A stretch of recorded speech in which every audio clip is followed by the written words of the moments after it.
നമസ്കാരം, ദിശ PSCയുടെ യൂട്യൂബ് ക്ലാസ്സിലേക്ക് എല്ലാവർക്കും സ്വാഗതം. ഇന്നത്തെ ക്ലാസ്സിൽ നമ്മൾ ചർച്ച ചെയ്യാൻ പോകുന്നത് ആനുകാലികവുമായി ബന്ധപ്പെട്ട പുതിയ വസ്തുതകളാണ്. നമുക്ക് നേരെ ക്ലാസ്സിലേക്ക് പോകാം. ചോദ്യത്തിലേക്ക് പോകാം.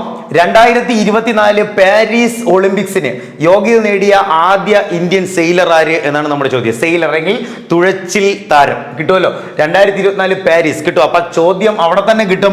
2024 ഒളിമ്പിക്സ് ഏത് രാജ്യത്ത് വെച്ച് നടക്കും? അത് ഫ്രാൻസിലെ പാരീസ് ആണ് വേദിയാകുന്നത് എന്ന് ഒരു ചോദ്യം അവിടെ തന്നെ കിട്ടുമല്ലോ. അപ്പൊ 2024 പാരീസ് ഒളിമ്പിക്സിന് യോഗ്യത നേടിയ ആദ്യ ഇന്ത്യൻ സെയിലർ, ക്വസ്റ്റ്യൻ അങ്ങനെ തന്നെ പഠിച്ചോളണം. ആദ്യ ഇന്ത്യൻ സെയിലർ അല്ലെങ്കിൽ തുഴച്ചിൽ താരമാര് എന്നാണ് നമ്മുടെ ചോദ്യം. ആ പേര് പഠിച്ചോ. അത് വിഷ്ണു ശരവണനാണ് എന്ന് ഓർത്തു വെച്ചേക്കുക. ആ ചിത്രത്തിലുണ്ട്, വിഷ്ണു ശരവണനാണ് ആള് എന്ന് ഓർത്തു വെച്ചേക്കുക. എന്നാൽ അതിൽ നിന്ന് നിങ്ങൾ തിരിഞ്ഞു പോവാതെ പഠിച്ചു വെക്കണം.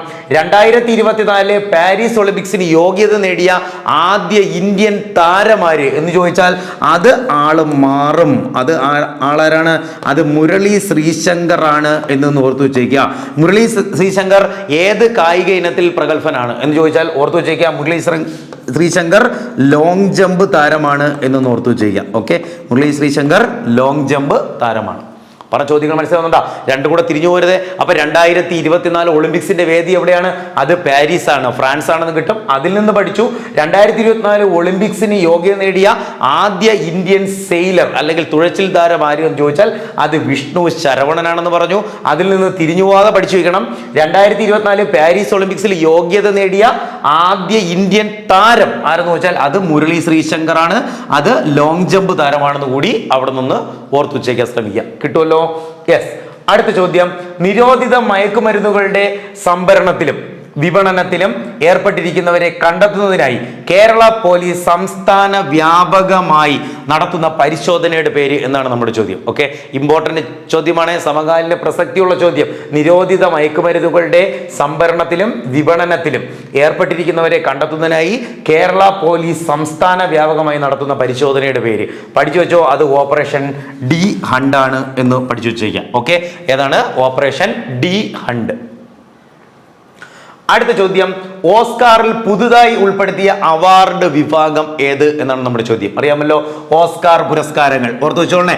ഓസ്കാർ പുരസ്കാരങ്ങൾ സാധാരണ നമ്മൾ കണ്ടുവരുന്നത് അറിയാമല്ലോ. Best actor, best actress, best director, അങ്ങനെയുള്ള വകുപ്പുകളാണല്ലോ. ഓരോ വകുപ്പുകൾ തിരിച്ചാണ് കൊടുക്കുന്നത്. ആ ലിസ്റ്റിൽ ഇനി ഉൾപ്പെടാണ് ബെസ്റ്റ്, മികച്ച നടൻ, മികച്ച നടി, മികച്ച നവാഗത സംവിധായകൻ എന്നൊക്കെ വരും പോലെ ഓസ്കാറിൽ പുതുതായി ഉൾപ്പെടുത്താൻ പോകുന്ന പുതിയ വിഭാഗം ഏതെന്ന് ചോദിച്ചാൽ അത് ഏത് വിഭാഗം? കാസ്റ്റിംഗ് ഡയറക്ടർ എന്നൊരു വിഭാഗം കൂടി ഉൾപ്പെടുത്താൻ തീരുമാനിച്ചിട്ടുണ്ട്. ഏത് വർഷം മുതൽ? 2026 മുതലാണ് ആ ഒരു വകുപ്പ് കൂടി ഉൾപ്പെടുത്താൻ തീരുമാനിച്ചിട്ടുള്ളത്. മനസ്സിലാവുന്നുണ്ടോ? ഏതാണ്? ഓസ്കാർ. ഓസ്കാറിൽ പുതുതായി ഉൾപ്പെടുത്തിയ അവാർഡ് വിഭാഗം ഏതാണ്? അത് കാസ്റ്റിംഗ് ഡയറക്ടർ വിഭാഗം എന്നൊരു ലെവൽ കൂടി ചേർത്ത് വരും. ഏത് വർഷം മുതലാണ് അത് പ്രാബല്യത്തിൽ വരാൻ പോകുന്നത്? 2026 മുതലാണെന്ന് കൂടി അവിടെ നിന്ന് ഓർത്തു വെച്ചിരിക്കാം. അടുത്ത ചോദ്യം. ഇന്ത്യയിലെ ആദ്യത്തെ അന്തർവാഹിനി ടൂറിസം, ഓക്കെ, സബ്മറൈൻ എന്ന് നമ്മൾ പറയും. സബ്മറൈൻ അന്തർവാഹിനി ടൂറിസം അവതരിപ്പിക്കുന്ന ദ്വാരക ഏത് സംസ്ഥാനത്താണ് എന്നാണ് നമ്മുടെ ചോദ്യം. ഒന്നുകൂടി, ഇന്ത്യയിലെ ആദ്യത്തെ അന്തർവാഹിനി ടൂറിസം അവതരിപ്പിക്കുന്ന ദ്വാരക ഏത് സംസ്ഥാനത്തിലാണ്? ദ്വാരക ഏത് സംസ്ഥാനത്തിലാണ്? ഗുജറാത്ത് ആണ്. നമുക്ക് സിമ്പിൾ ആയിട്ട് ആൻസർ ചെയ്യാൻ പറ്റും. ദ്വാരക ഏത് സ്റ്റേറ്റിലാണ്? ദ്വാരക ഗുജറാത്തിലാണ്. അതിന്റെ സബ് പോയിന്റ് ഓർത്ത് വെച്ചോ. ദ്വാരകയുടെ തീരത്തുള്ള ചെറുദ്വീപായ ബെറ്റിലാണ് പദ്ധതി നടപ്പിലാക്കുന്നത് എന്ന് കൂടി ഓർത്തു വെച്ചേക്കാം. ഏതാണ്? ദ്വാരകയുടെ തീരത്തുള്ള ചെറുദ്വീപായ ബെറ്റിലാണ് പദ്ധതി നടപ്പിലാക്കുന്നത് എന്ന് കൂടി ഓർത്തു വെച്ചേക്കാം. അപ്പോൾ ഒന്നുകൂടി ശ്രദ്ധിച്ചോളണേ. ഇന്ത്യയിലെ ആദ്യത്തെ അന്തർവാഹിനി ടൂറിസം അവതരിപ്പിച്ച ദ്വാരക ഗുജറാത്തിലാണെന്ന് പറഞ്ഞു. പിന്നെ പറഞ്ഞു ദ്വാരകയുടെ തീരത്തുള്ള ചെറുദ്വീപായ ബെറ്റിലാണ് ഇത് നടപ്പിലാക്കുന്നതെന്ന് കൂടി ഓർത്തു വെച്ചേക്കുക. അതിൽ നിന്ന് ഒന്നും കൂടെ ഓർത്തു വെച്ചോ. അന്തർവാഹിനി ടൂറിസം എന്ന് പറഞ്ഞല്ലോ. അപ്പോൾ അന്തർവാഹിനിയുമായി ബന്ധപ്പെട്ട ഒരു ചോദ്യം. ഇന്ത്യൻ നാവികസേന അറിയാമല്ലോ. ഇന്ത്യൻ നേവി അറിയാമല്ലോ. ഇന്ത്യൻ നേവി ഇന്ത്യയിൽ അടുത്തിടെ ഏതാണ്? സബ്മറൈൻ ദിനം അല്ലെങ്കിൽ അന്തർവാഹിനികളുടെ ദിനമായി ആചരിച്ച ദിവസം എന്നൊരു ചോദ്യം ചോദിച്ചാൽ ഓർത്തു വെച്ചോളണം. അത് ഡിസംബർ മാസം 8-ാം തീയതിയാണെന്ന് കൂടി ഓർത്തു വെച്ചേക്കുക. സബ്മറൈൻ ദിനം എന്നാണ്, സബ്മറൈൻ ഡേ അത് ഡിസംബർ മാസം 8 ആണെന്ന് കൂടി ഒന്ന് ഓർത്തു വെച്ചേക്കാൻ ശ്രമിക്കുക. അടുത്ത ചോദ്യം, രാജസ്ഥാനിലെ ആദ്യത്തെ സ്നേക്ക് പാർക്ക്, ഓക്കെ, അതായത് രാജസ്ഥാനിലെ ആദ്യ snake park, okay, snake park ആരംഭിക്കുന്നത് എവിടെയാണ് എന്നാണ് നമ്മുടെ ചോദ്യം. ഓക്കെ, രാജസ്ഥാനിലെ ആദ്യ സ്നേക്ക് പാർക്ക് നിലവിൽ വരുന്നത് കോട്ടയിലാണ്. എവിടെ? കോട്ട രാജസ്ഥാനാണെന്ന് കൂടി അവിടെ നിന്ന് ഓർത്തു വെച്ചേക്കാൻ ശ്രമിക്കുക. അടുത്ത ചോദ്യം, ഹുണ്ടായി ഇന്ത്യയുടെ ബ്രാൻഡ് അംബാസിഡറായി നിയമിതയായ ബോളിവുഡ് അഭിനേത്രി ആര് എന്നാണ് നമ്മുടെ ചോദ്യം. അറിയാമല്ലോ, ഹുണ്ടായി ഇന്ത്യയുടെ ബ്രാൻഡ് അംബാസിഡർ നിയമിതയായ ബോളിവുഡ് അഭിനേത്രി ആര്? അറിയാം നിങ്ങൾക്ക്, നമുക്കെല്ലാം പരിചിതയായ വ്യക്തി ആരാണ്? ആക്ട്രസ് ആയിട്ടുള്ള, നമ്മുടെ ബോളിവുഡ് ആക്ട്രസ് ആയിട്ടുള്ള ദീപിക പദുക്കോൺ ആണെന്ന് കൂടി ഓർത്തു വെച്ചേക്കാം. ദീപിക പദുക്കോണിന്റെ ഒരു ചോദ്യം കൂടെ ഓർത്തു വെച്ചോണ്ട് നമ്മൾ പറഞ്ഞിട്ടുണ്ട്, 2022 ഫിഫ വേൾഡ് കപ്പ് പഠിച്ച സമയത്ത് ഓർമ്മയുണ്ട, 2022 ഖത്തർ വേൾഡ് കപ്പിന്റെ ഫൈനൽ നടന്ന ദിവസം സ്റ്റേഡിയത്തിൽ വേൾഡ് കപ്പ് ട്രോഫി അനാവരണം ചെയ്ത വ്യക്തികളിൽ ഒരാൾ ആരായിരുന്നു? ആ ദീപിക പദുക്കോൺ ആയിരുന്നു. കിട്ടുമല്ലോ, ഓർമ്മയുണ്ടോ? യെസ്, 2022 ഖത്തർ വേൾഡ് കപ്പിന്റെ സമയത്ത് സ്റ്റേഡിയത്തിന് നടുവിലായിട്ട് വേൾഡ് കപ്പ് ട്രോഫി അനാച്ഛാദനം ചെയ്തവരിൽ ഒരാൾ ദീപിക പദുക്കോൺ ആയിരുന്നു. കൂടെ ഉള്ള ആൾ നമ്മളന്ന് പറഞ്ഞു ഇക്കർ കസില്ലസ് ആയിരുന്നു, മുൻ സ്പാനിഷ് ഫുട്ബോൾ താരമായിരുന്നു എന്നൊക്കെ നമ്മൾ പറഞ്ഞിട്ടുണ്ട്. അപ്പോൾ അതും കൂടെ ഇവിടെ നിന്ന് ഓർത്തു വെച്ചേക്കുക. നിലവിൽ പദുക്കോണിന്റെ മറ്റൊരു ചോദ്യം കൂടി, ഹുണ്ടായി ഇന്ത്യയുടെ ബ്രാൻഡ് അംബാസഡറുമാണ് നിലവിൽ ദീപിക പദുക്കോൺ എന്ന് ഓർത്തു വെച്ചിരിക്കാം. അടുത്ത ചോദ്യം, 2023 ഡിസംബറിൽ ഏത് ഇന്ത്യൻ സംസ്ഥാനമാണ് മന്ത്രിമാർക്ക് ജില്ലകളുടെ രക്ഷാധികാരിയുടെ ചുമതല നൽകിയത്? ഇമ്പോർട്ടന്റ് ചോദ്യം, പഠിച്ചു വെച്ചോ. 2023 ഡിസംബറിൽ ഏത് സംസ്ഥാനമാണ്, ഇന്ത്യയിലെ ഏത് സംസ്ഥാനമാണ് മന്ത്രിമാർക്ക് ജില്ലകളുടെ രക്ഷാധികാരിയുടെ ചുമതല നൽകിയത്? പഠിച്ചു വെച്ചോളണം, അത് തെലങ്കാനയ്ക്കാണ് എന്ന് കൂടി ഓർത്തു വെച്ചേക്കുക. തെലങ്കാന 2014 ജൂൺ മാസം 2-ാം തീയതി വന്ന ഇന്ത്യയുടെ അവസാന സംസ്ഥാനം. ഓക്കെ, അപ്പോൾ അത് തെലങ്കാനയിലാണ് എന്ന് കൂടി ഓർത്തു വെച്ചേക്കുക. തെലങ്കാനയുടെ മറ്റൊരു ക്വസ്റ്റ്യൻ കൂടെ ഓർത്തു വെച്ചോളണം, 1 കോടി രൂപ ചെലവഴിച്ച്, ഓക്കെ, 1 കോടി രൂപ ചെലവഴിച്ച് ഗണേശ വിഗ്രഹം നിർമ്മിക്കാൻ തീരുമാനിച്ച ഇന്ത്യ സംസ്ഥാനം എന്ന് വെച്ചാലും തെലങ്കാനയാണെന്ന് കൂടി ഓർത്തു വെച്ചേക്കുക. ഏതാണ്? 1 കോടി രൂപ ചെലവഴിച്ച് ഗണേശ വിഗ്രഹം നിർമ്മിക്കാൻ തീരുമാനിച്ച സ്റ്റേറ്റ് അത് വെച്ചാലും തെലങ്കാനയാണെന്ന് കൂടി ഇവിടെ നിന്ന് ഓർത്തെടുക്കാൻ ശ്രമിക്കുക.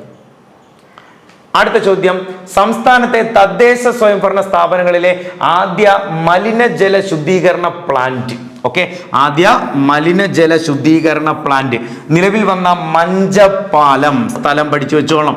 മഞ്ചപ്പാലം ഏത് ജില്ലയിലാണ് എന്നാണ് നമ്മുടെ ചോദ്യം. ഒന്നുകൂടി, സംസ്ഥാനത്തെ തദ്ദേശ സ്വയംഭരണ സ്ഥാപനങ്ങളിലെ ആദ്യ മലിനജല ശുദ്ധീകരണ പ്ലാന്റ് നിലവിൽ വന്ന മഞ്ചപ്പാലം ഏത് ജില്ലയിലാണ്? മഞ്ചപ്പാലം ഏതാണ്?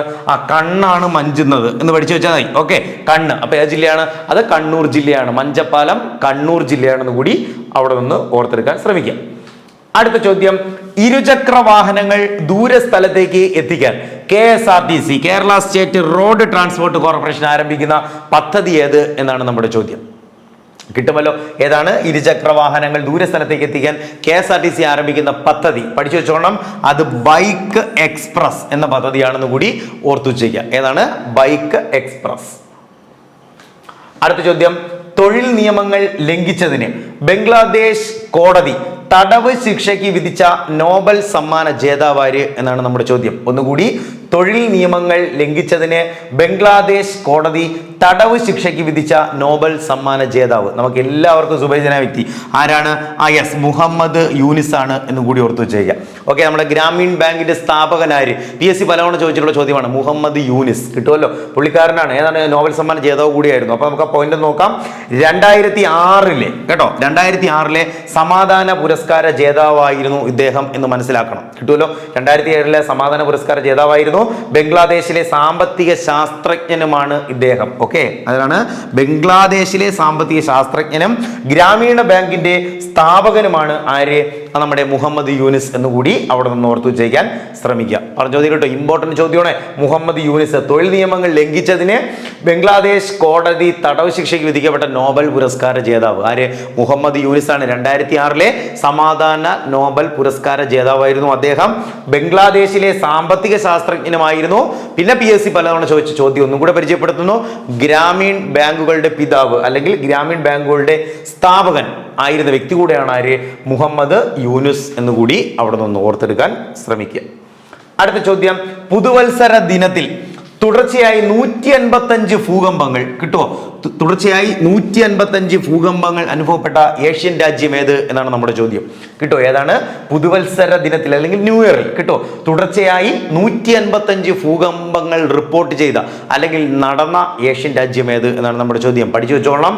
രാജ്യം ഏതാണ്? ഏഷ്യൻ രാജ്യം ജപ്പാനാണ് എന്ന് കൂടി ഓർത്തു വെച്ചേക്കാം. ഏതാണ്? ജപ്പാൻ. ക്ലിയർ അല്ലേ? അപ്പൊ ജപ്പാൻ ഒരു ക്വസ്റ്റ്യൻ കൂടെ ഓർത്തു വെച്ചോ. ബഹിരാകാശ മാലിന്യങ്ങൾ കുറയ്ക്കുന്നതിന് ഒരുപാട് പേര് കേട്ടിട്ടുള്ള ഒരു ചോദ്യമായിരിക്കും.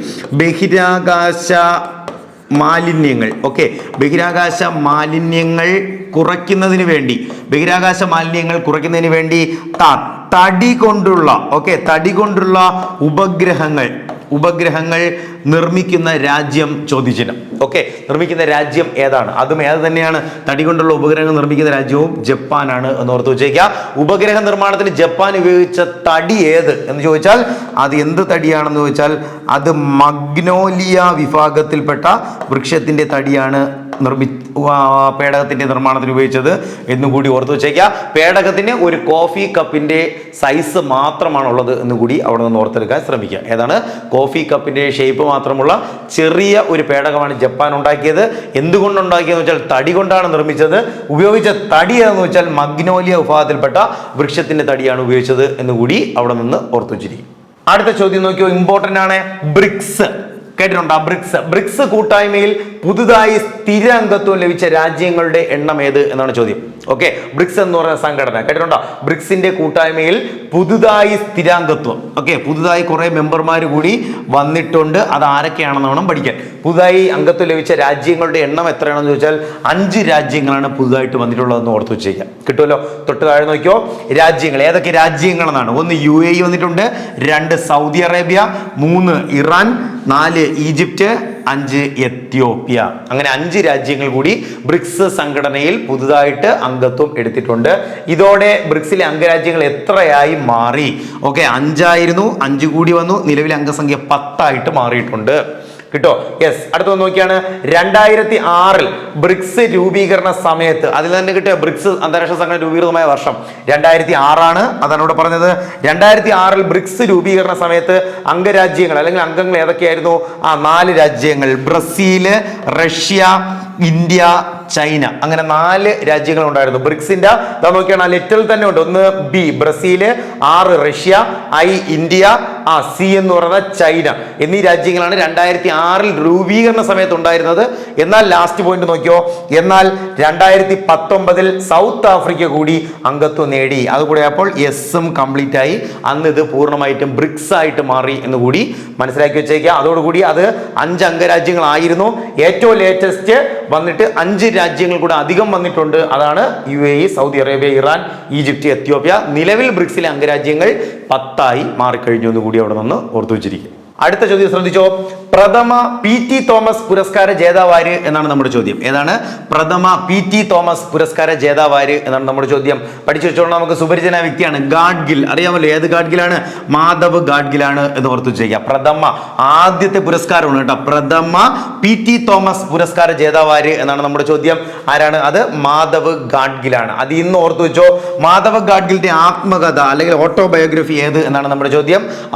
ആത്മകഥയാണ് പശ്ചിമഘട്ടം ഒരു പ്രണയ കഥ എന്നൊന്ന് ഓർത്തു വെച്ചേക്കുക. ഏതാണ്? പശ്ചിമഘട്ടം ഒരു പ്രണയകഥ. അപ്പൊ 2 ചോദ്യങ്ങൾ. പ്രഥമ ഏത് പുരസ്കാരം? PT തോമസ് പുരസ്കാര ജേതാവ് മാധവ് ഗാഡ്ഗിൽ. മാധവ് ഗാഡ്ഗിലിന്റെ ആത്മകഥ ഏതാണ്? യെസ്, പറഞ്ഞിട്ടുണ്ട്. പശ്ചിമഘട്ടം ഒരു പ്രണയകഥ എന്ന പുസ്തകമാണെന്ന് കൂടി അവിടെ നിന്ന് ഓർത്തു വെച്ചേക്കാൻ ശ്രമിക്കുക. അടുത്ത ചോദ്യം, രാജ്യാന്തര AI ഉച്ചകോടി. AI എന്ന് പറയുമ്പോൾ തന്നെ അറിയാം, ആർട്ടിഫിഷ്യൽ ഇന്റലിജൻസ് അറിയാമല്ലോ. യെസ്, രാജ്യാന്തര AI ഉച്ചകോടിക്ക് വേദിയായ കേരളത്തിലെ നഗരം ഏതെന്നാണ് ചോദ്യം. ഇമ്പോർട്ടന്റ് ചോദ്യമാണ്. രാജ്യാന്തര AI ഉച്ചകോടിക്ക് വേദിയായ കേരളത്തിലെ നഗരം നമ്മുടെ എറണാകുളത്തെ കൊച്ചിയാണ് എന്ന് കൂടി ഓർത്തു വെച്ചിരിക്കുക. എറണാകുളത്തെ കൊച്ചിയാണെന്ന് കൂടി ഓർത്തു വെച്ചിരിക്കുക. അടുത്ത ചോദ്യം, 2024 ജനുവരിയിൽ പൊട്ടിത്തെറിച്ച അഗ്നിപർവ്വതമായ പർവ്വതത്തിന്റെ പേരൊന്ന് കേട്ടോ, മൗണ്ട് ലെവോട്ടോബി ലാക്കി. ഏതാണ്? മൗണ്ട് ലെവോട്ടോബി ലാക്കി എന്ന അഗ്നിപർവ്വതം ഏത് രാജ്യത്താണ് എന്നാണ് നമ്മുടെ ചോദ്യം. ഏത് രാജ്യത്താണ്? അത് ഇന്തോനേഷ്യയിലാണ് എന്ന് ഓർത്തു വെച്ചിരിക്കുക. ഒന്നുകൂടി, 2024 ജനുവരിയിൽ പൊട്ടിത്തെറിച്ച മൗണ്ട് ലെവോട്ടോബി ലാക്കി എന്ന അഗ്നിപർവ്വതം ഏത് രാജ്യത്താണ്? അത് ഇന്തോനേഷ്യയാണ്. അറിയാമല്ലോ, ഇന്തോനേഷ്യയുടെ ഒരു ക്വസ്റ്റ്യൻ നമ്മൾ ഇതിനു മുമ്പ് പഠിച്ചിട്ടുള്ള ചോദ്യമാണ്. ഏത് ഗേറ്റ്? ലിറ്റിൽ ഇന്ത്യ ഗേറ്റ് നിലവിൽ വന്ന രാജ്യം ഏതാണ്? അതും കൂടെ ഓർത്തു വെച്ചോ. അത് ഇന്തോനേഷ്യ ആണെന്ന് കൂടി ഓർത്തു വെച്ചേക്കാൻ ശ്രമിക്കുക. Little India Gate Indonesia. നമ്മുടെ ഇന്ത്യ ഗേറ്റ് ന്യൂഡൽഹിയിലാണെന്ന് അറിയാമല്ലോ, എന്നാൽ ലിറ്റിൽ ഇന്ത്യ ഗേറ്റ് നിലവിൽ വന്നത് ഇന്തോനേഷ്യ ആണെന്ന് കൂടി അവിടെ നിന്ന് കണക്ട് ചെയ്ത് പഠിച്ചു വെച്ചേക്കാൻ വേണ്ടി ശ്രമിക്കുക. ഓക്കെ അല്ലേ? അപ്പൊ അതും കൂടെ ഒന്ന് ഓർത്തെടുക്കാൻ ശ്രമിക്കണം. Mount Lewotobi Laki Indonesia, Little India Gate Indonesia. തിരിഞ്ഞു പോകരുതേ. Yes, okay. അപ്പോൾ LGS, LDC, LPUP, CPO തുടങ്ങി പരീക്ഷകളുടെ സിലബസ് അധിഷ്ഠിതമായിട്ടുള്ള ക്ലാസ്സുകൾ നമ്മൾ ദിശ PSCയുടെ ഈ ക്ലാസ് റൂമിൽ നൽകിയിട്ടുണ്ട്. താഴെ കാണുന്ന നമ്പറിൽ കോൺടാക്ട് ചെയ്ത് നിങ്ങളുടെ അഡ്മിഷൻ ഇന്ന് തന്നെ ഉറപ്പാക്കാവുന്നതാണ്. അടുത്ത ചോദ്യം, കേരള നിയമസഭയിൽ ഏറ്റവും ദൈർഘ്യം കുറഞ്ഞ നയപ്രഖ്യാപന പ്രസംഗം. ഓർത്തു വെച്ചോളെ, ഏറ്റവും ദൈർഘ്യം കുറഞ്ഞ എന്നാണ് പറഞ്ഞത്. ഓക്കെ, കേരള നിയമസഭയിൽ ഏറ്റവും ദൈർഘ്യം കുറഞ്ഞ നയപ്രഖ്യാപന പ്രസംഗം അവതരിപ്പിച്ച ഗവർണർ ആര് എന്നാണ് നമ്മുടെ ചോദ്യം. അത് നിലവിലെ നമ്മുടെ ഗവർണർ ആയിട്ടുള്ള ആര് തന്നെയാണ്? ആരിഫ് മുഹമ്മദ് ഖാൻ തന്നെയാണ് എന്ന് ഓർത്തു ചെയ്യുക. ഓക്കെ, നിങ്ങൾ TVയിലെല്ലാം കണ്ടു കാണാം. ഏറ്റവും ദൈർഘ്യം കുറഞ്ഞ, പെട്ടെന്ന് കഴിഞ്ഞു. എത്ര സമയം മാത്രമാണ് എടുത്തത്? 78 സെക്കൻഡ് മാത്രമായിരുന്നു നയപ്രഖ്യാപനത്തിന് ആരിഫ് മുഹമ്മദ് ഖാൻ ഉപയോഗിച്ചതെന്ന് കൂടി ഓർത്തു ചെയ്യുക. ഓക്കെ, അപ്പോൾ 2023 PSC ചോദിച്ച ചോദ്യം ഇങ്ങനെയായിരുന്നു: കേരളത്തിലെ നിലവിലെ ഗവർണർ ആയിട്ടുള്ള ആരിഫ് മുഹമ്മദ് ഖാൻ ഏത് സംസ്ഥാനക്കാരനെന്നാണ് ചോദിച്ചത്. ഓർക്കാമല്ലോ, അതും കൂടെ ഓർത്തു വെച്ചോ. അദ്ദേഹം ഉത്തർപ്രദേശ് സ്വദേശിയാണെന്ന് കൂടി ഓർത്തു വെച്ചേക്കാൻ ശ്രമിക്കുക. അപ്പോൾ ഒന്നും കൂടെ നോട്ട് ചെയ്തോ. കേരള നിയമസഭയുടെ ചരിത്രത്തിൽ തന്നെ ഏറ്റവും ദൈർഘ്യം കുറഞ്ഞ നയപ്രഖ്യാപനം പ്രസംഗം നടത്തിയ വ്യക്തി ആര്? അത് ആരിഫ് മുഹമ്മദ് ഖാനാണ്. നയപ്രഖ്യാപന പ്രസംഗത്തിന് എത്ര സമയമാണ് എടുത്തത്? എത്ര സെക്കൻഡ്? 78 സെക്കൻഡ് മാത്രമാണ് അദ്ദേഹം എടുത്തതെന്ന് ഓർത്തു വെച്ചേക്കുക. പിന്നെ ഇപ്പോൾ നടന്ന പരീക്ഷയ്ക്ക് PSC ചോദിച്ചത് നിലവിലെ കേരള ഗവർണറായിട്ടുള്ള ആരിഫ് മുഹമ്മദ് ഖാൻ ഏത് സംസ്ഥാനത്ത് നിന്നുള്ള വ്യക്തിയാണ്? അദ്ദേഹം ഉത്തർപ്രദേശ് സ്വദേശിയാണെന്ന് കൂടി ഇവിടെ നിന്ന് ഓർത്തു വെച്ചേക്കാൻ ശ്രമിക്കും. അടുത്ത ചോദ്യം നോക്കൂ. ഷോണിമ, സ്വർണ്ണ എന്നിവ ഏത് കാർഷിക വിളയുടെ സങ്കര ഇനമാണ്? ഇങ്ങനെയുള്ള ക്വസ്റ്റ്യൻസ് പരീക്ഷകൾ പ്രത്യക്ഷപ്പെടാറുണ്ട്. പഠിച്ചു വെച്ചോളേ. ഷോണിമ, സ്വർണ്ണ, പുതിയതാണ്. ഓക്കെ, സ്വർണ്ണ എന്നിവ ഏത് കാർഷിക വിളയുടെ സങ്കര ഇനമാണ് എന്നാണ് നമ്മുടെ ചോദ്യം. ഓർത്തു വെച്ചോളണം. അത് നമ്മുടെ വാട്ടർ മേലൺ അല്ലെങ്കിൽ തണ്ണിമത്തന്റെ സങ്കര ഇനമാണെന്ന് കൂടി ഓർത്തു വെച്ചേക്കുക. ഓക്കെ, സ്വർണ്ണ അല്ലെങ്കിൽ സ്വർണ്ണ നിറം എന്നൊക്കെ തോന്നുമ്പോൾ ഗോതമ്പിലേക്കൊക്കെ പോകാനുള്ള സാധ്യത ഉണ്ട്. തെറ്റിക്കരുത്. സ്വർണ്ണ എന്നതും തണ്ണിമത്തനാണ്, ഷോണിമ എന്നതും തണ്ണിമത്തനാണെന്ന് കൂടി മനസ്സിലാക്കി വെച്ചിരിക്കുക. അടുത്ത ചോദ്യം, പുന്നയൂർകുളം സാഹിത്യ സമിതിയുടെ പ്രഥമ മാധവിക്കുട്ടി, അതാണ് ചോദ്യം കേട്ടോ. ആദ്യത്തെയാണ് പ്രഥമ മാധവിക്കുട്ടി പുരസ്കാരത്തിന് അർഹയായത് ആര് എന്നാണ് നമ്മുടെ ചോദ്യം. ഓക്കെ, എല്ലാവർക്കും സുപരിചിതയായ മലയാളത്തിലെ ഫേമസ് ആയിട്ടുള്ള സാഹിത്യകാരി KR മീരയ്ക്കാണെന്ന് കൂടി ഓർത്തു വെച്ചേക്കുക. KR മീര നമ്മുടെ ആരാച്ചാരൊക്കെ എഴുതിയ അറിയാമല്ലോ. KR മീരയ്ക്കാണെന്ന് കൂടി ഓർത്തു വെച്ചേക്കുക. അവിടെ നിന്ന് ഓർത്തു വെക്കേണ്ട ഒരു ചോദ്യം കൂടെ പരിചയപ്പെട്ടോ. KR മീര രചിച്ച കേരളത്തിലെ ആദ്യത്തെ അല്ലെങ്കിൽ മലയാളത്തിലെ ആദ്യത്തെ ഓഡിയോ നോവൽ ഏതാണ് എന്ന് ചോദിച്ചാൽ അതും കൂടി അവിടെ നിന്ന് ഓർത്തു വെച്ചേക്കുക. ജസ്റ്റ് ഒന്ന് ഓർമ്മപ്പെടുത്തുന്നേ. ഇത് നമ്മൾ പറഞ്ഞിട്ടുണ്ട് ഇതിനു മുമ്പ്. നേത്രോന്മീലനം എന്ന് കൂടി ഓർത്തു വെച്ചേക്കുക. KR മീര രചിച്ച ആദ്യ ഏതാണ് ഓഡിയോ നോവലിന്റെ പേര്? നേത്രോന്മീലനമാണെന്ന് കൂടി ഓർത്തു വെച്ചേക്കുക കേട്ടോ. അപ്പോൾ പുന്നയൂർകുളം സാഹിത്യ സമിതിയുടെ പ്രഥമ മാധവിക്കുട്ടി പുരസ്കാര ജേതാവാര്? അത് KR മീരയാണ്. KR മീര രചിച്ച ഓഡിയോ നോവൽ ഏതാണ്? അത് നേത്രോന്മീലനമാണെന്ന് കൂടി അവിടെ നിന്ന് ഓർത്തു വെച്ചേക്കാൻ ശ്രമിക്കും. അടുത്ത ചോദ്യം, കേന്ദ്ര സംസ്ഥാന സർക്കാരുകളുടെ സംയുക്ത ആരോഗ്യ ചികിത്സാ സഹായ പദ്ധതി ഏത് എന്നാണ് നമ്മുടെ ചോദ്യം. ഏതാണ്? കേന്ദ്ര സംസ്ഥാന സംയോജിതമായിട്ടാണ് കേട്ടോ. യെസ്, കേന്ദ്ര സംസ്ഥാന സർക്കാരുകളുടെ സംയുക്ത ആരോഗ്യ ചികിത്സാ സഹായ പദ്ധതിയുടെ പേര് പഠിച്ചു വെച്ചോളണം. അത് കാസ്പ് ആണ് എന്ന് കൂടി ഓർത്തു വെച്ചേക്കുക. ഏതാണ്? കാസ്പ് പദ്ധതി. കാസ്പിന്റെ പൂർണ്ണരൂപം കാരുണ്യ ആരോഗ്യ സുരക്ഷാ പദ്ധതി കേട്ടോ. കാരുണ്യ ആരോഗ്യ സുരക്ഷാ പദ്ധതി, അതാണ് കാസ്പിന്റെ പൂർണ്ണരൂപം. നടപ്പിലാക്കുന്നത് കേന്ദ്ര സംസ്ഥാന സർക്കാരുകൾ സംയുക്തമായിട്ടാണ് നടപ്പിലാക്കുന്നതെന്ന് കൂടി അവിടെ നിന്ന് ഓർത്തു വെച്ചേക്കാൻ ശ്രമിക്കുക. കാസ്പ് ആണ് എന്ന് കൂടി ഓർത്തു വെച്ചിരിക്കുക.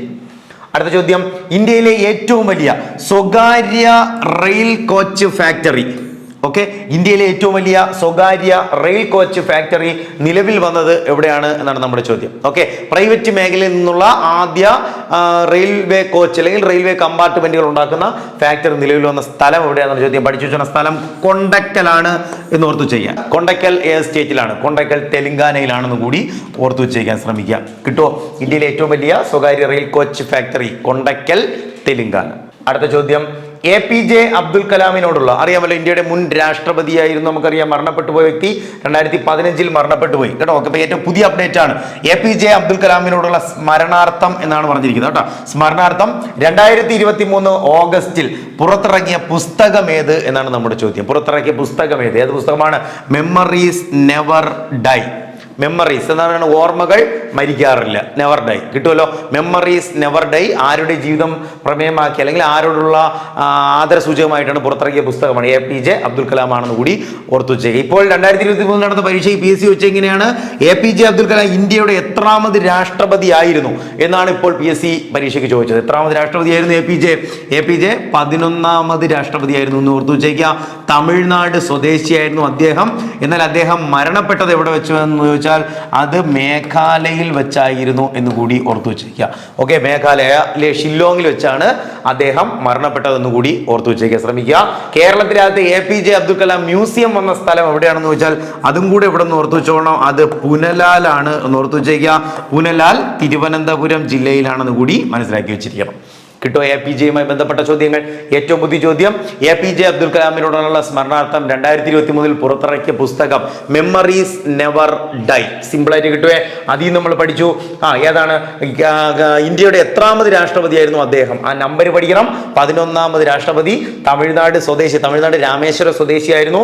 മരണപ്പെട്ടത് PSC ചോദിച്ചതാണ്. മേഘാലയയിലെ ഷില്ലോങ്ങിൽ വെച്ചാണ് അദ്ദേഹം മരണപ്പെടുന്നത്. അതുകൊണ്ട് തന്നെ കേരളത്തിനകത്തെ APJ അബ്ദുൽ കലാം മ്യൂസിയം നിലവിൽ വന്ന സ്ഥലം എവിടെയാണെന്ന് വെച്ചാൽ അത് തിരുവനന്തപുരം ജില്ലയിലെ പുനലാലാണ് എന്ന് കൂടി ഓർത്തു വെച്ചേക്കുക. പുനലൂർ അല്ല, പുനലാൽ ആണ് എന്ന് ഓർത്തു വെച്ചേക്കുക. പുനലാൽ തിരുവനന്തപുരത്താണ്. അടുത്ത ചോദ്യം, 2023 ഓഗസ്റ്റിൽ കേരളത്തിലെ അക്ഷയ കേന്ദ്രങ്ങളിൽ വിജിലൻസ് നടത്തിയ ഏതാണ്? മിന്നൽ പരിശോധന അല്ലെങ്കിൽ നടത്തിയ പരിശോധനയുടെ പേര് ഏതാണ്? പഠിച്ചു വെച്ചോളണം. ഓപ്പറേഷൻ ഇ സേവയാണ് എന്ന് കൂടി മനസ്സിലാക്കി വെച്ചേക്കുക. ഏതാണ്? ഓപ്പറേഷൻ ഇ സേവ. 2023 ഓഗസ്റ്റിൽ കേരളത്തിലെ അക്ഷയ കേന്ദ്രങ്ങളിൽ വിജിലൻസ് നടത്തിയ മിന്നൽ പരിശോധനയുടെ പേര് ഓപ്പറേഷൻ ഇ സേവ. അടുത്ത ചോദ്യം, കേരളത്തിലെ ആദ്യ ആർട്ടിഫിഷ്യൽ ഇന്റലിജൻസ് സ്കൂൾ ഏത് എന്നാണ് ചോദ്യം. കേരളത്തിലെ ആദ്യ ആർട്ടിഫിഷ്യൽ ഇന്റലിജൻസ് അല്ലെങ്കിൽ AI സ്കൂൾ ഏത് എന്നാണ് നമ്മുടെ ചോദ്യം. യെസ്, ഏതാണ്? ഇതാ നോക്കിയോ, ശാന്തിഗിരി വിദ്യാഭവൻ സ്കൂളാണ്. ശാന്തിഗിരി എവിടെയാണ് സ്ഥിതി ചെയ്യുന്നത്? പോത്തങ്കോടാണ്. പോത്തങ്കോട് തിരുവനന്തപുരം ജില്ലയിലാണ് എന്ന് കൂടി ഓർത്തു വെച്ചേക്കാൻ ശ്രമിക്കുക. കിട്ടോ? ഏതാണ് കേരളത്തിലെ ആദ്യത്തെ ആർട്ടിഫിഷ്യൽ ഇന്റലിജൻസ് സ്കൂൾ നിലവിൽ വന്നത്? ശാന്തിഗിരി വിദ്യാഭവൻ സ്കൂളാണ്. പോത്തങ്കോട്, തിരുവനന്തപുരം എന്ന് ഓർത്തു വെച്ചിരിക്കുക. അടുത്ത ചോദ്യം, ഇന്ത്യയിൽ നിലവിൽ വന്ന ആദ്യ 8 വരി എലിവേറ്റഡ് ഹൈവേയുടെ പേര് ഏതാണെന്ന് നമ്മുടെ ചോദ്യം. ഏതാണ്? ഇന്ത്യയിൽ നിലവിൽ വന്ന ആദ്യ 8 വരി എലിവേറ്റഡ് ഹൈവേയുടെ പേര് ഏതാണ് ചോദ്യം. പഠിച്ചു വെച്ചോണം. അത് ദ്വാരക എക്സ്പ്രസ് വേ ആണ് എന്ന് ഓർത്തു വെച്ചേക്കാം. ഓക്കെ, ഏതാണ്? ദ്വാരക എക്സ്പ്രസ് വേ. ദ്വാരക എന്ന് കേട്ടപ്പോഴേ മനസ്സിലായി ഇത് ഏത് സ്റ്റേറ്റിലായിരിക്കും. ദ്വാരക എക്സ്പ്രസ് വേ വന്നത് എവിടെ തന്നെയാണ്?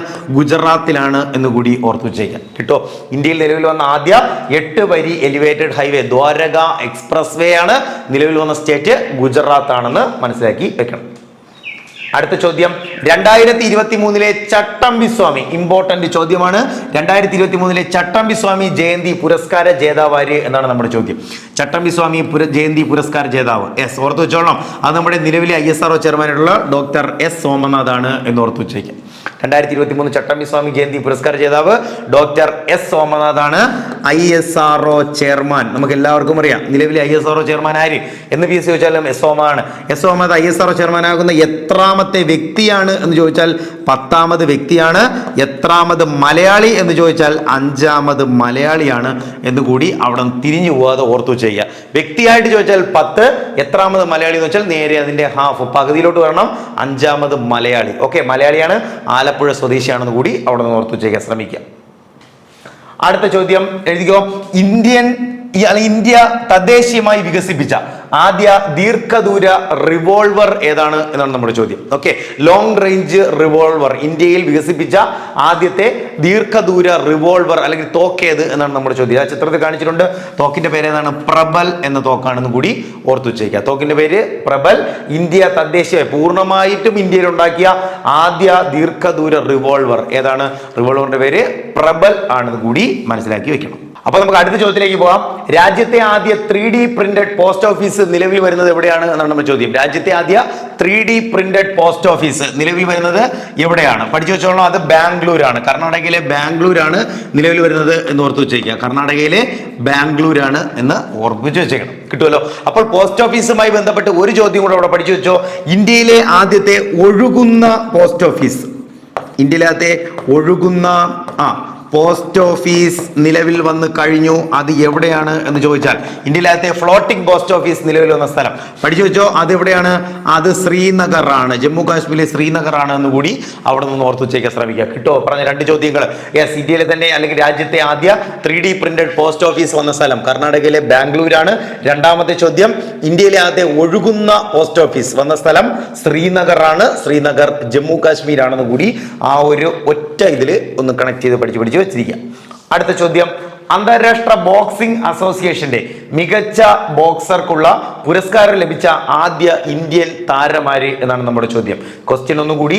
അന്താരാഷ്ട്ര ബോക്സിംഗ് അസോസിയേഷൻ, ഇന്റർനാഷണൽ ബോക്സിംഗ് അസോസിയേഷന്റെ മികച്ച ബോക്സർക്കുള്ള പുരസ്കാരം ലഭിച്ച ആദ്യ ഇന്ത്യൻ താരമാര്. ആദ്യ ഇന്ത്യൻ താരമാര് പേര് പഠിച്ചു വെച്ചോണം. വികാസ് കൃഷ്ണനാണ് എന്ന് പഠിച്ചു വെച്ചാൽ കിട്ടുമല്ലോ. കായിക താരങ്ങൾ, ഇനങ്ങൾ അങ്ങനെയൊക്കെ ചോദിക്കും. വികാസ് കൃഷ്ണൻ ഏത് കായിക ഇനവുമായി ബന്ധപ്പെട്ട വ്യക്തിയാണ്? ഏതാണ്? ബോക്സിംഗ് താരമാണ്. കിട്ടോ? യെസ്. ലവ്ലിന ബോർഗോഹെയ്ൻ ഏത് കായിക ഇനത്തിൽ പ്രശസ്തയാണ്? ആര്? അതും ബോക്സിംഗ് താരമാണ്. മേരി കോം ഏത് കായിക ഇനമാണ്? ബോക്സിംഗ് താരമാണ്. അറിയാമല്ലോ. യെസ്, അതിന്റെ കൂട്ടത്തിൽ പഠിച്ചു വെച്ചേക്കുക. വികാസ് കൃഷ്ണൻ ബോക്സർ ആണ് എന്ന് ഓർത്തുകൂടി വെച്ചിരിക്കുക. അടുത്ത ചോദ്യം, ഇന്ത്യൻ പ്രസിഡന്റ് അറിയാമല്ലോ, ദ്രൗപദി മുർമു ആണ്. നമുക്ക് എല്ലാവർക്കും അറിയാം. ഇന്ത്യയുടെ 15ാമത് രാഷ്ട്രപതിയാണ് ദ്രൗപദി മുർമു എന്നൊക്കെ നമുക്കറിയാം. അപ്പോൾ അതിൽ നിന്ന് കണക്ട് ചെയ്തുള്ള ചോദ്യം, ഇന്ത്യൻ പ്രസിഡന്റ് ദ്രൗപദി മുർമു ക്യാൻസറിനുള്ള ഇന്ത്യയിലെ ആദ്യത്തെ ജീൻ തെറാപ്പിയായ കാർടി സെൽ തെറാപ്പിക്ക് തുടക്കം കുറിച്ചത് എവിടെയാണ് എന്നാണ് നമ്മുടെ ചോദ്യം. കാർടി സെൽ തെറാപ്പിക്ക് തുടക്കം കുറിച്ച എവിടെയാണ്? അത് IIT ബോംബെ ആണ് എന്ന് കൂടി ഓർത്തു വെച്ചേക്കുക. Indian Institute of Technology Bombay IIT-യിലാണ് എന്ന് കൂടി ഓർത്തു വെച്ചേക്കുക. IIT ബോംബെ അറിയാമല്ലോ, എവിടെ തന്നെയായിരിക്കും? മഹാരാഷ്ട്രയിലാണ് എന്ന് കൂടി ഓർത്തു വെച്ചേക്കുക. Okay, Indian president Droupadi Murmu ക്യാൻസറിനുള്ള ഇന്ത്യയിലെ ആദ്യത്തെ ജീൻ തെറാപ്പിയായ കാർടി സെൽ തെറാപ്പിക്ക് തുടക്കം കുറിച്ചത് IIT ബോംബെയിലാണ്. അടുത്ത ചോദ്യം, 70 വർഷങ്ങൾക്ക് ശേഷം 2024 ഏപ്രിൽ 8-ന് ഡേറ്റ് പഠിച്ചോണേ. 2024 ഏപ്രിൽ 8-ന് കേരളത്തിൽ ദൃശ്യമായ വാൽ നക്ഷത്രം ഏത് എന്നാണ് നമ്മുടെ ചോദ്യം. കേരളത്തിൽ ദൃശ്യമാകുന്ന വാൽ നക്ഷത്രം ഏതാണ്? യെസ്, അത് ഗ്രീൻ ഡെവിൾസ് കോമറ്റ് ആണ് എന്ന് ഓർത്തു വെച്ചിരിക്കുക. ഗ്രീൻ ഡെവിൾസ് കോമറ്റ് അല്ലെങ്കിൽ ചെകുത്താൻ വാൽ നക്ഷത്രം എന്ന പേരിലാണ് അത് അറിയപ്പെട്ടത് എന്ന് ഓർത്തു വെച്ചിരിക്കുക. ഓക്കെ, അല്ലെങ്കിൽ ഡയറക്റ്റ് ചോദിക്കാം, ഗ്രീൻ ഡെവിൾസ് കോമറ്റ് ദൃശ്യമായ ദിവസം എന്നാണ് 2024 ഏപ്രിൽ മാസം 8-ാം തീയതി. കിട്ടുമല്ലോ, പഠിച്ചു വെച്ചോളാം. യെസ്, അതിൽ നിന്ന് മറ്റൊരു പ്രതിഭാസം കൂടെ നമുക്കൊന്ന് ഓർത്തെടുക്കാം. 2023 ഓക്കെ, 2023 നവംബർ മാസം 24-ാം തീയതി കേരളത്തിൽ ദൃശ്യമായ ചാന്ദ്ര പ്രതിഭാസം ഏതാണ്? കേരളത്തിൽ ദൃശ്യമായ ചാന്ദ്ര പ്രതിഭാസം ഏതാണ്? ഇമ്പോർട്ടന്റ് ചോദ്യമാണ്, പഠിച്ചു വെച്ചോളണം.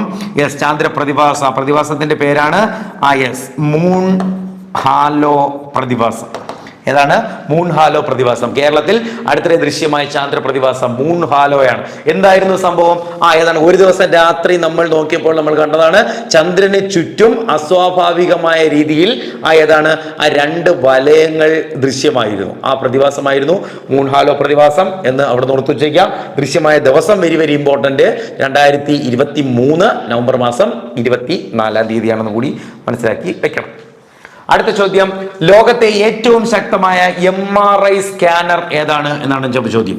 ലോകത്തിലെ ഏറ്റവും ശക്തമായ MRI സ്കാനറിന്റെ പേര് എന്താണ്? നമ്മുടെ MRIയുടെ പൂർണ്ണരൂപം എന്താണ്? അതും കൂടി ഓർത്തു വെച്ചാൽ MRI നമ്മൾ സ്ഥിരം കേൾക്കുന്ന വാക്കുകളാണ്. Magnetic resonance imaging. Okay, magnetic resonance imaging, അതാണ് MRI എന്ന് പറയുന്നത്. MRI ലോകത്തിലെ ഏറ്റവും ശക്തമായ MRI സ്കാനറിന്റെ പേര് പഠിച്ചു വെച്ചോണം, അത് ഇസ്യൂൾട്ട് ആണ് എന്ന് കൂടി ഓർത്ത് വെച്ചേക്കാം. ഓക്കെ, അതാണ് ഇസ്യൂൾട്ട്. ഓക്കെ, ഇമ്പോർട്ടന്റ് ചോദ്യമാണ്. ഇസ്യൂൾട്ട് ലോകത്തിലെ ഏറ്റവും ശക്തമായ MRI സ്കാനർ. അടുത്ത ചോദ്യം, തെരഞ്ഞെടുപ്പ് ജോലിക്കുള്ള ഉദ്യോഗസ്ഥരെ നിശ്ചയിക്കാനുള്ള തെരഞ്ഞെടുപ്പ് കമ്മീഷന്റെ പോർട്ടൽ ഏത് എന്നാണ് നമ്മുടെ ചോദ്യം. ഏതാണ്? തെരഞ്ഞെടുപ്പ് ജോലിക്കുള്ള ഉദ്യോഗസ്ഥരെ, അറിയാമല്ലോ, ഇലക്ഷൻ ഡ്യൂട്ടിക്ക് വേണ്ടി ആളുകളെ അല്ലെങ്കിൽ ഉദ്യോഗസ്ഥരെ അലോട്ട് ചെയ്യാറുണ്ട്.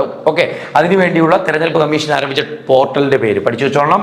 പോർട്ടലിന്റെ പേര് ഓർഡർ എന്നാണ്. ഓർഡർ എന്ന് പറഞ്ഞാൽ അറിയാലോ, ഉത്തരവ്, അതാണ് ഉത്തരവിടുക. ഓക്കെ, അപ്പൊ ആ പോർട്ടലിന്റെ പേര് ഓർഡർ ആണെന്ന് കൂടി മനസ്സിലാക്കി വെച്ചിരിക്കും. അടുത്ത ചോദ്യം, 2019 പൗരത്വ നിയമ ഭേദഗതി പ്രകാരം ഇന്ത്യൻ പൗരത്വത്തിന് അപേക്ഷിക്കുന്നവർക്കായി കേന്ദ്ര ആഭ്യന്തര മന്ത്രാലയം പുറത്തിറക്കിയ ഹെൽപ്പ് ലൈൻ നമ്പർ എത്രയാണ് എന്നാണ് നമ്മുടെ ചോദ്യം. 2019 പൗരത്വ നിയമ ഭേദഗതി പ്രകാരം ഇന്ത്യൻ പൗരത്വത്തിന് അപേക്ഷിക്കുന്നവർക്കായി കേന്ദ്ര ആഭ്യന്തര മന്ത്രാലയം പുറത്തിറക്കിയ ഹെൽപ്പ് ലൈൻ നമ്പർ പഠിച്ചു വെച്ചോണം, അത് 1032 ആണ് എന്ന് ഓർത്ത് വെച്ചേക്കാം. ഓക്കെ, ഏതാണ്? 1032.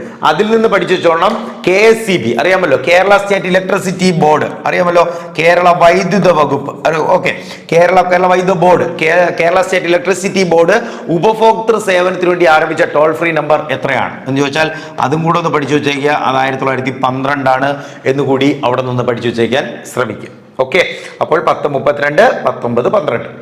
അടുത്ത ചോദ്യം, VSSC ഗഗൻയാൻ. ഓക്കെ, അത് നമ്മൾ പദ്ധതിയൊക്കെ നമ്മൾ നേരത്തെ പഠിച്ചിട്ടുള്ള ചോദ്യങ്ങളാണ്. VSSC ഗഗൻയാൻ, മനുഷ്യന്റെ ബഹിരാകാശത്ത് എത്തിക്കുന്ന ISROയുടെ പദ്ധതിയാണ് ഗഗൻയാൻ എന്ന് നമുക്കറിയാം. അപ്പോൾ അതുമായിട്ട് ബന്ധപ്പെട്ട ഏറ്റവും പുതിയ അപ്ഡേറ്റ് ആണ്. VSSC ഗഗൻയാൻ ബഹിരാകാശ യാത്രികർക്കായി വികസിപ്പിച്ചെടുത്ത വിവിധോദ്ദേശ ആപ്ലിക്കേഷന്റെ പേര് എന്നാണ് നമ്മുടെ ചോദ്യം. ഓക്കെ, വിവിധോദ്ദേശ ആപ്ലിക്കേഷന്റെ പേരാണ് സഖി എന്നാണ് അതിന് പറയുന്നത്. ഓക്കെ, സഖി പൂർണ്ണരൂപം പഠിച്ചു വെച്ചോണം, space borne assistant and knowledge hub for crew interaction.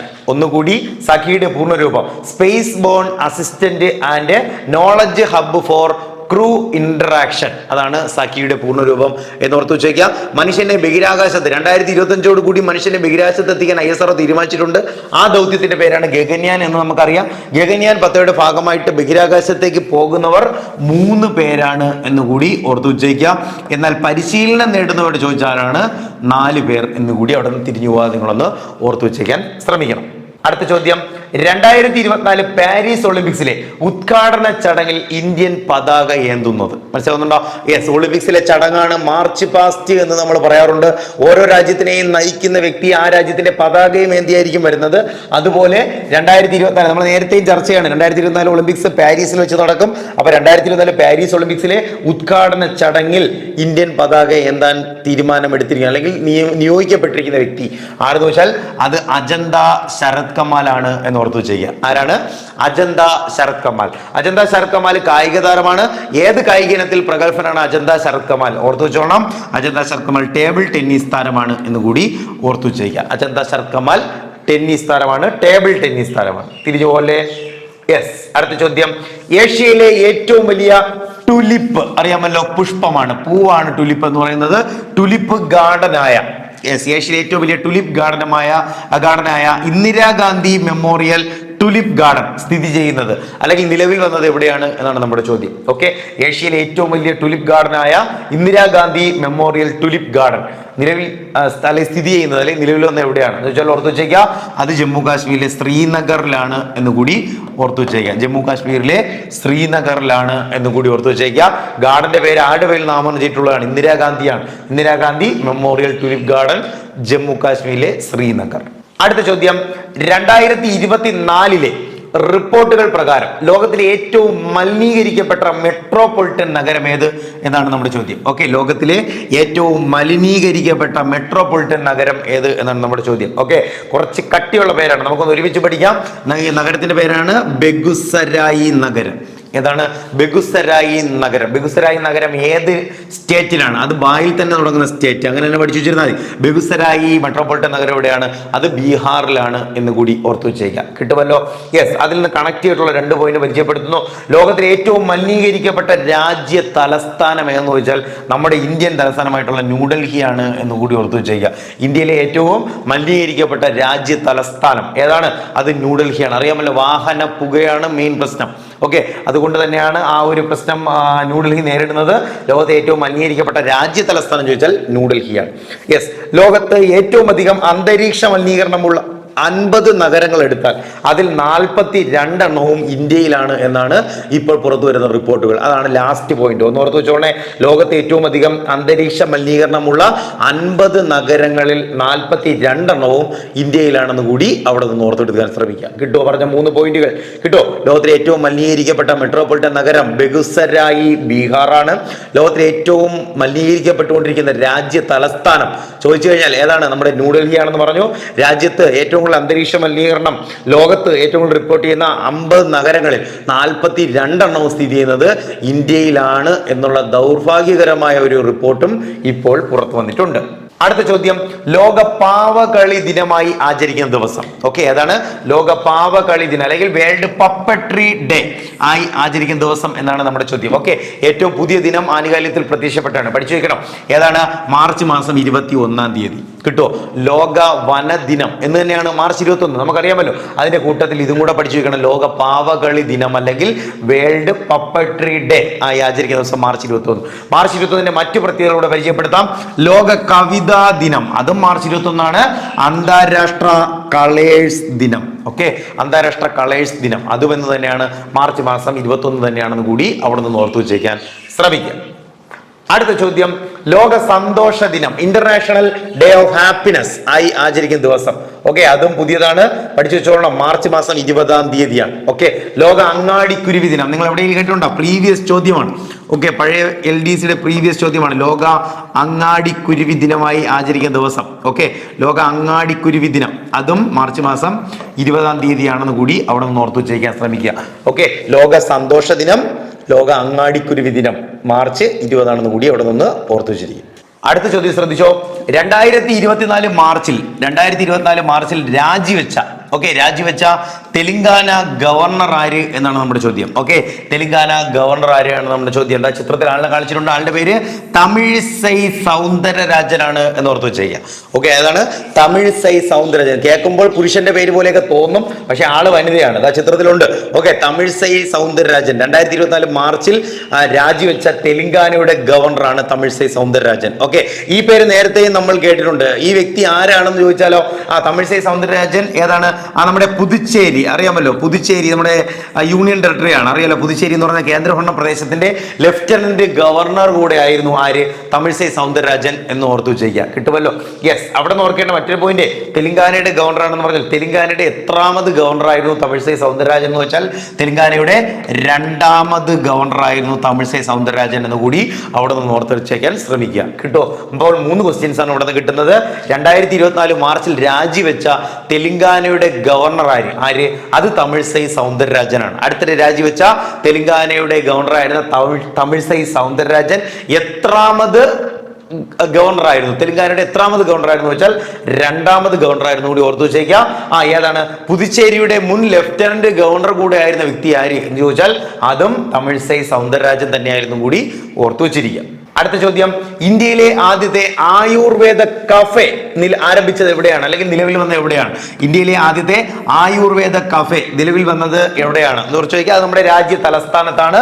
നിലവിൽ വന്നത് ന്യൂഡൽഹിയിലാണ് എന്ന് ഓർത്തു വെച്ചേക്കാം. ഓക്കെ, ഇന്ത്യയിലെ ആദ്യത്തെ ആയുർവേദ കഫേ ആരംഭിച്ചത് ന്യൂഡൽഹിയിലാണ്.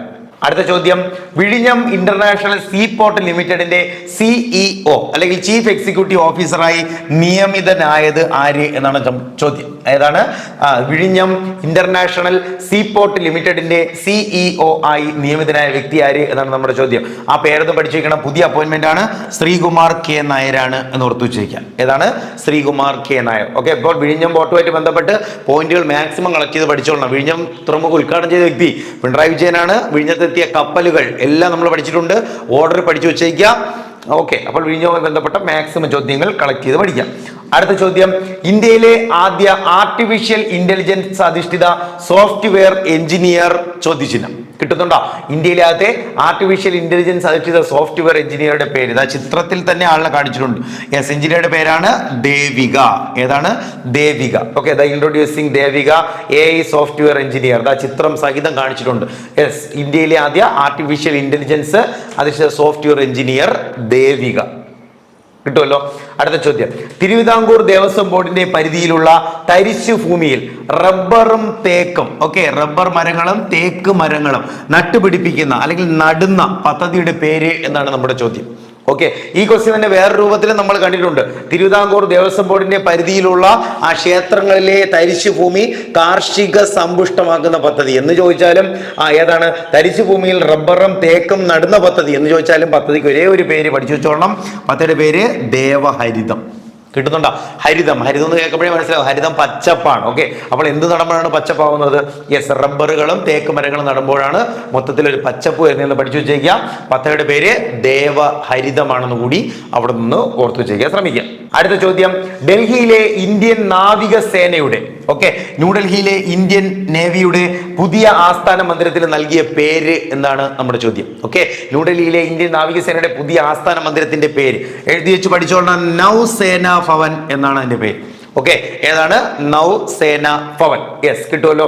യെസ്, അവിടെ നിന്ന് ഓർത്ത് വെച്ചോണ്ട് ഇന്ത്യൻ നാവികസേന ദിനം നമുക്ക് എല്ലാവർക്കും അറിയാം, ഡിസംബർ മാസം 4-ാം തീയതിയാണ് എന്ന് ഓർത്ത് വെച്ചേക്കുക.